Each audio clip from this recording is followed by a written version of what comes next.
ഇന്ന് ഞാനിവിടെ നിങ്ങൾക്കായിട്ട് തയ്യാറാക്കി കാണിക്കുന്നത് എല്ലാവർക്കും ഒരുപാട് ഇഷ്ടമായിട്ടുള്ള എന്നാൽ നമ്മൾ കുറച്ച് സമയമെടുത്ത് തയ്യാറാക്കാൻ കഴിയും എന്നുള്ള രീതിയിലുള്ള ഒരു ഹൽവയുടെ പ്രിപ്പറേഷനാണ്. സാധാരണ ഹൽവ തയ്യാറാക്കുന്നതിൽ നിന്നും കുറച്ചുകൂടെ സമയമെടുത്ത് തയ്യാറാക്കിയാൽ ഈ ഒരു ഹൽവ നമുക്ക് കുറച്ചെങ്കിലും ആ ഒരു പെർഫെക്റ്റ് രീതിയിൽ തയ്യാറാക്കാൻ പറ്റുള്ളൂ. ഇന്ന് തയ്യാറാക്കുന്നത് ചക്കയുടെ സീസണൊക്കെ ആയതുകൊണ്ട് നമുക്ക് ചക്ക ഹൽവ തന്നെ തയ്യാറാക്കാം.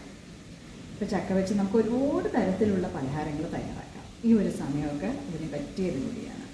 ചക്ക വരട്ടി വയ്ക്കാം, അങ്ങനെ ഒരുപാട് കാര്യം.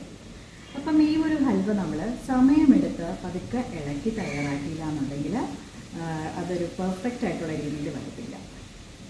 അപ്പം എങ്ങനെയാണ് ചക്ക ഹൽവ സ്വാദിഷ്ടമായിട്ട് സമയമൊക്കെ എടുത്ത് നമുക്ക് തയ്യാറാക്കാം എന്നൊന്ന് കണ്ടു നോക്കാം. പ്രിപ്പറേഷനിലോട്ട് പോവാം, വീഡിയോ കാണാം.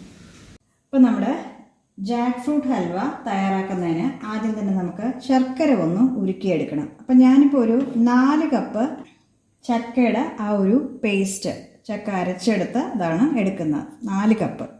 ഈ ഒരു കപ്പിൽ 4 കപ്പ്. അപ്പം അതേ കപ്പിൽ തന്നെ ഞാനിപ്പം 1 കപ്പ് വെള്ളം, 3/4 കിലോ ശർക്കരയിൽ 1 കപ്പ് വെള്ളം ചേർക്കുകയാണ്. ഇത് നമുക്കൊന്ന് ഉരുക്കിയെടുത്ത് അരിച്ചെടുക്കേണ്ടതാണ്. അപ്പം നമ്മൾ ചക്ക ഹൽവ തയ്യാറാക്കുന്നതിന് എപ്പോഴും നല്ല അടിഘനമുള്ള പാത്രം എടുക്കുന്നതിനോടൊപ്പം തന്നെ നല്ലൊരു ഇതുപോലെ കുഴിവുള്ള പാത്രം എടുക്കണം, അല്ലാന്നുണ്ടെങ്കിൽ അത് തെറിക്കും. ഇതിലോട്ട് നമുക്ക് 1 ടേബിൾ സ്പൂൺ ഗീ ചേർത്ത് കൊടുക്കാം. ഗീ ഒന്ന് മെൽറ്റായി വരുന്ന സമയത്ത് ഒന്ന് ചുറ്റിച്ചു കൊടുക്കുക. അപ്പോൾ ഇതിലോട്ട് നമുക്ക് 4 കപ്പ് ചക്ക വന്നിട്ട് നല്ലപോലെ തന്നെ മിക്സിയിൽ അരച്ചു വെച്ചിരിക്കുകയാണ്, അത് ചേർത്ത് കൊടുക്കാം. ചക്കയുടെ ആ ഒരു പഴുപ്പ് ചെറിയ കട്ടകളൊക്കെ ഉണ്ടെന്നുണ്ടെങ്കിൽ കഴിയണതും അത് എടുത്തു മാറ്റുക. അതിനുശേഷം നമുക്ക് ഇത് നല്ലപോലെ ഒന്ന് ബബിൾസ് വരുന്നത് പോലെ ഒന്ന് കുറുക്കിയെടുക്കാം. ഇതൊന്ന് മിക്സ് ചെയ്ത് കൊടുക്കുക. ഇനി ബബിൾസ് ഇങ്ങനെ പൊട്ടി വരണ സമയത്ത് നമ്മൾ ശർക്കര ഇത് ഉരുക്കിയെടുക്കണം. ആ സമയം ഇത് ചെറുതായിട്ട് കുറച്ചൊന്ന് കുറുകി വരുമ്പോൾ തന്നെ ശർക്കര ചേർത്ത് കൊടുക്കണം. കണ്ടോ, ഇപ്പോൾ ഒരു 1/4 മണിക്കൂർ കഴിഞ്ഞു. ചെറുതീയിലാണ് ഞാനിപ്പോൾ ഇളക്കിക്കൊണ്ടിരിക്കുന്നത്. അപ്പം അപ്പോൾ തന്നെ അതിൻ്റെ ഒരു കളർ ചേഞ്ച് കണ്ടോ, കളർ ചേഞ്ചും നല്ലൊരു മണവും വരുന്നുണ്ട്. അപ്പം ഇനി നമ്മൾ ഈ സമയം നമ്മൾ ശർക്കര ഉരുക്കാൻ വെച്ചിരുന്നില്ലേ, അതിവിടെ ആയിക്കഴിഞ്ഞു. അത് നമുക്കൊന്ന് അരിച്ച് ചേർത്ത് കൊടുക്കാം. അപ്പോൾ 3/4 കിലോ ശർക്കര ഒരു വെള്ളത്തിൽ പിന്നെ നമ്മൾ അലിയിച്ചെടുത്തതാണ്. അത് നമുക്ക് ഇതിലോട്ട് ചേർത്ത് കൊടുക്കാം. ഇതും കൂടെ ചേർത്ത് നമുക്കിനി ഒന്ന് മിക്സ് ചെയ്തെടുക്കാം. ഇതിനി ഒന്ന് ചെറുതായിട്ടൊന്ന് കുറുകി വരുന്നവരെ നമ്മളൊന്ന് വെയിറ്റ് ചെയ്യണം. അപ്പോൾ ശർക്കരയും അതുപോലെ തന്നെ ചക്കയും കൂടെ ചേർന്ന് നല്ലപോലെ തന്നെ ബബിൾസൊക്കെ വന്നു തുടങ്ങി. അപ്പോൾ ഈ ഒരു സമയം നമ്മൾ ശ്രദ്ധിച്ചില്ലെങ്കിൽ നമ്മുടെ ദേഹത്തൊക്കെ അത് പൊട്ടിത്തെറിക്കും. അതുകൊണ്ട് നമ്മൾ വളരെ കെയർഫുള്ളായിരിക്കണം. അപ്പം ഫ്ലെയിം വന്ന് മീഡിയം ഹീറ്റിലായിരിക്കണം. അപ്പം മധുരം ഒന്ന് ബാലൻസ് ചെയ്യാനായിട്ട് ഞാനിതിലേക്ക് ഒരു നുള്ള ഉപ്പ് കൂടെ ചേർത്ത് കൊടുക്കുകയാണ്. എന്നിട്ടൊന്ന് മിക്സ് ചെയ്ത് കൊടുക്കുക. അപ്പം ഈ ഒരു സമയം നമ്മളിനി തേങ്ങാപ്പാൽ ചേർക്കേണ്ടതാണ്. അപ്പോൾ നല്ല വലിയ തേങ്ങയാണെങ്കിൽ 1 തേങ്ങ മതി, അല്ലാന്നുണ്ടെങ്കിൽ 1.5 തേങ്ങയൊക്കെ ആവശ്യം വരും. അതായത് ഞാനിപ്പോൾ ഒരു 2.25 കപ്പ് തിക്കായിട്ടുള്ള ഒരു കോക്കനട്ട് മിൽക്ക് ഒഴിക്കുകയാണ്. അപ്പം ആദ്യം 2 കപ്പ് ചേർക്കുകയാണ് തേങ്ങാപ്പാൽ. ഒന്ന് മിക്സ് ചെയ്ത് കൊടുക്കുക. അപ്പം അതിനോടൊപ്പം തന്നെ നമ്മൾ ഈ ഹൽവയ്ക്ക് ഒരു നല്ലൊരു ബൈൻഡിങ് കിട്ടാൻ വേണ്ടി നമ്മൾ കുറച്ച് കോൺഫ്ലവർ കൂടെ ചേർക്കാൻ പോവുകയാണ്. അപ്പോൾ ഈ ഒരു കോൺഫ്ലവർ വന്നിട്ട് തേങ്ങാപ്പാൽ ഞാനൊരു 3/4 കപ്പ് തേങ്ങാപ്പാൽ മാറ്റി വെച്ചിരിക്കുകയാണ്. അതിൽ കൂടെ മിക്സ് ചെയ്ത് വെച്ചിരിക്കുകയാണ്. അപ്പോൾ നമ്മൾ ചേർക്കുന്ന സമയം ഒന്നുകൂടെ കോൺഫ്ലവർ ഒന്ന് ഇളക്കിയിട്ട് വേണം ചേർത്ത് കൊടുക്കാനായിട്ട്. അപ്പോൾ കോൺഫ്ലവർ ചേർക്കുമ്പോൾ ഞാൻ നേരത്തെ പറഞ്ഞ പോലെ തന്നെ അത് ഒന്നുകൂടെ അപ്പോൾ ഇത് 3/4 കപ്പ് തേങ്ങാപ്പാൽ, ഇത് കുറച്ച് ഡൈല്യൂട്ടായ തേങ്ങാപ്പാലാണ്. അപ്പോൾ അതിലേക്ക് ഞാൻ ഒരു 1/2 കപ്പ് കോൺഫ്ലവർ മിക്സ് ചെയ്ത് ചേർക്കുകയാണ്. കോൺഫ്ലവർ ചേർക്കുമ്പോൾ തന്നെ ഇത് കട്ടിയായി തുടങ്ങും. അപ്പോൾ നമ്മൾ നല്ലപോലെ ഒന്ന് മിക്സ് ചെയ്ത് കൊടുക്കണം. കട്ടിയായി തുടങ്ങിയതിന് ശേഷമാണ് നമ്മളിതിലേക്ക് ഗീ ചേർക്കുന്നത്. അപ്പോൾ ഇത് ചെറുതായിട്ട് കട്ടിയായി തുടങ്ങി ഒരു 5 മിനിറ്റ്സ് കഴിഞ്ഞപ്പോൾ തന്നെ അപ്പോൾ ഇനി നമ്മളിതിലേക്ക് ഗീ ചേർത്ത് കൊടുക്കേണ്ടതാണ്. അപ്പോൾ ഞാൻ ഇപ്പോൾ ഇതിലേക്ക് 1 ടേബിൾ സ്പൂൺ ഗീ ചേർത്ത് കൊടുക്കുകയാണ്. ഒന്ന് മിക്സ് ചെയ്ത് കൊടുക്കുക. ഈ ഗീ എല്ലാം അബ്സോർവ് ചെയ്തതിന് ശേഷം നമ്മൾ അടുത്ത സ്റ്റെപ്പ് ഗീ ചേർത്ത് കൊടുക്കണം. ഇപ്പോൾ ഒരു 10 മിനിറ്റ്സ് ആയി കാണും. അപ്പം ഗീ എല്ലാം നല്ലതായിട്ട് അബ്സോർവ് ചെയ്ത് കഴിഞ്ഞു. ഇതിലേക്ക് നമുക്ക് ഇനി 1 ടേബിൾ സ്പൂൺ ഗീ കൂടെ ചേർത്ത് കൊടുക്കുക. മിക്സ് ചെയ്ത് കൊടുക്കുക. അപ്പോൾ ഈ ഒരു സമയം ഇതിലേക്ക് ഞാൻ ഒരു 10 ഏലക്കാപ്പൊടി നല്ലപോലെ തന്നെ പൊടിച്ച്, അതായത് ചതച്ചെടുത്ത് ചേർക്കുകയാണത്. അപ്പോൾ അതിൻ്റെ ഫ്ലേവർ നന്നായിട്ട് കിട്ടും അതിൽ കൂടെ തന്നെ 1 ടേബിൾ സ്പൂൺ ഗീ കൂടെ നമുക്ക് ചേർത്ത് കൊടുക്കാം. എന്നിട്ട് ചേർത്ത് മിക്സ് ചെയ്യുക. ഇപ്പോൾ ഒരു 5 മിനിറ്റ്സ് കൂടെ കഴിഞ്ഞു. ഗീ നല്ലപോലെ അബ്സോർവ് ചെയ്തു. കൈയെല്ലാം ഒരു പരുവാവും ഇളക്കി. അപ്പോൾ അതുകൊണ്ട് അതൊക്കെ മാറി മാറി ഇളക്കാൻ പറ്റുന്നവരുണ്ടെങ്കിൽ അതനുസരിച്ച് ചെയ്യുക. 1 ടേബിൾ സ്പൂൺ ഗീ കൂടെ നമ്മൾ ഇതിലോട്ട് ചേർത്ത് കൊടുത്തു. ഒന്നുകൂടെ ഒന്ന് മിക്സ് ചെയ്ത് കൊടുക്കുക. ഇപ്പം ടോട്ടൽ വന്നിട്ട് 1.25 മണിക്കൂറായി. ഹൽവ ഒന്നും ആയിട്ടില്ല, ഇനിയും കുറേ സമയമെടുക്കും.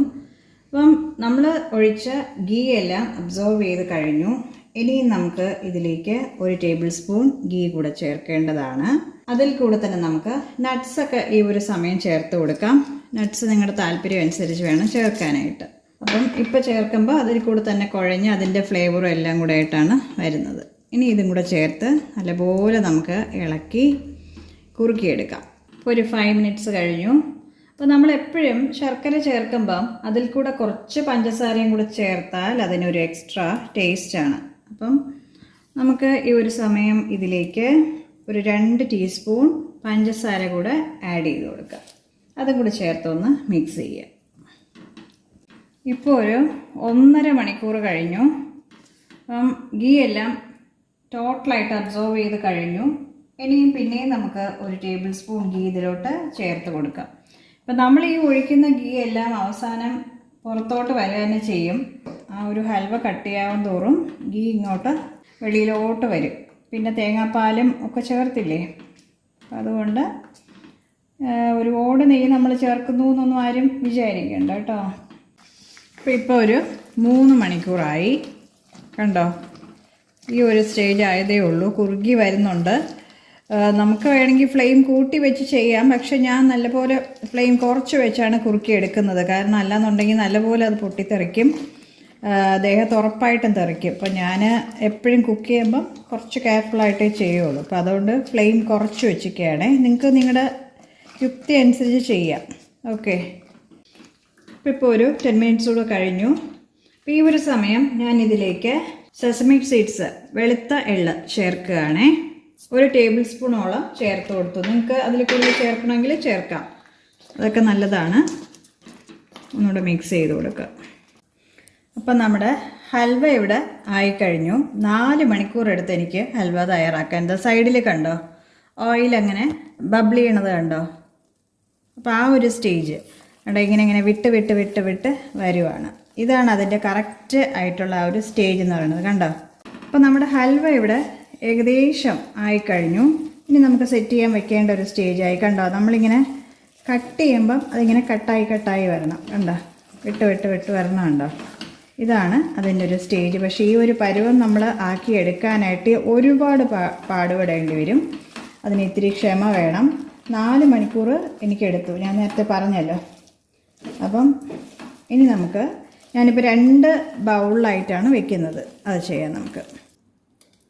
സ്പാച്ചിൽ വെച്ച് നമ്മൾ ഇങ്ങനെ നെയ്യ് തടവിയിട്ട് വേണം സെറ്റ് ചെയ്യാനായിട്ട്. നല്ല പ്രസ് ചെയ്ത് കൊടുക്കണം. ഞാനിപ്പോൾ സെസമി സീഡ്സോ ഇതൊന്നും അതിൻ്റെ ഒരു ഭംഗിക്ക് വേണ്ടി ഇട്ടിട്ടില്ല. വേണമെങ്കിൽ അത് നിങ്ങൾക്ക് ചെയ്യാവുന്നതാണ്. ഇപ്പോൾ നമ്മുടെ ഹൽവ എല്ലാം സെറ്റ് ചെയ്ത് കഴിഞ്ഞു. ഇനി നമുക്ക് നല്ലപോലെ ഒന്ന് വെയിറ്റ് ചെയ്യണം. ഇത് ഒരു ദിവസമെങ്കിലും കുറഞ്ഞതെടുക്കണം. ഇത് നമുക്ക് ഡിമോൾഡ് ചെയ്തെടുക്കാനായിട്ട്. അല്ലാന്നുണ്ടെങ്കിൽ നല്ലപോലെ സെറ്റ് ആവത്തില്ല. അപ്പോൾ നമുക്കൊന്ന് വെയിറ്റ് ചെയ്യാം. ഓക്കെ, അപ്പോൾ നമ്മുടെ ഈ ഒരു ഹൽവ വന്നിട്ട് ഇപ്പോൾ ഒരു 16 മണിക്കൂർ ആയതേ ഉള്ളൂ. നമുക്കത് ഒരു ദിവസമെങ്കിലും വെക്കേണ്ടതാണ്. പക്ഷെ ഞാനിപ്പോൾ എന്നാലും ഒന്ന് നോക്കുകയാണ്. ആദ്യം തന്നെ സൈഡൊക്കെ ഒന്ന് ഫസ്റ്റ് ഒന്ന് വിടിവിച്ചെടുക്കണം. എന്നിട്ട് മാത്രമേ നമ്മളത് കമഴ്ത്താവൂ. അപ്പോൾ ഹൽവ കുറച്ചുകൂടെ കഴിഞ്ഞാലേ നല്ലപോലെ കട്ടിയാകത്തുള്ളൂ. ഞാൻ ഇച്ചിരി ധൃതി കാണിച്ചു. അപ്പം ഇതാണ് നമ്മുടെ ഹൽവ. ഇതെന്തായാലും കുറച്ചുകൂടെ വെക്കാൻ പോവുകയാണ്. ഒരുപാട് അങ്ങ് ഹൈറ്റ് കൂട്ടി എടുക്കരുത്, എന്നാൽ പിന്നെയും പാടായിരിക്കും. ഹൽവ തയ്യാറാക്കിയിട്ട് ഇത് വന്നിട്ട് 2ാമത്തെ ദിവസമാണ്. വലിയ ഒരു ബൗളിൽ സെറ്റ് ചെയ്ത് വെച്ചിരുന്ന ഹൽവ നമ്മൾ അത് കട്ട് ചെയ്തു. കട്ട് ചെയ്ത് 3/4 ഭാഗവും കഴിഞ്ഞതിന് ശേഷമുള്ളൊരു വീഡിയോ ആണിത്. കണ്ടോ? അസാധ്യമായ രുചിയാണ്. അപ്പോൾ ഇനിയും നമ്മൾ കുറച്ചുകൂടെയൊക്കെ വെയിറ്റ് ചെയ്യുകയാണെങ്കിൽ അത് കുറച്ചുകൂടെ ഒന്ന് സെറ്റാവും.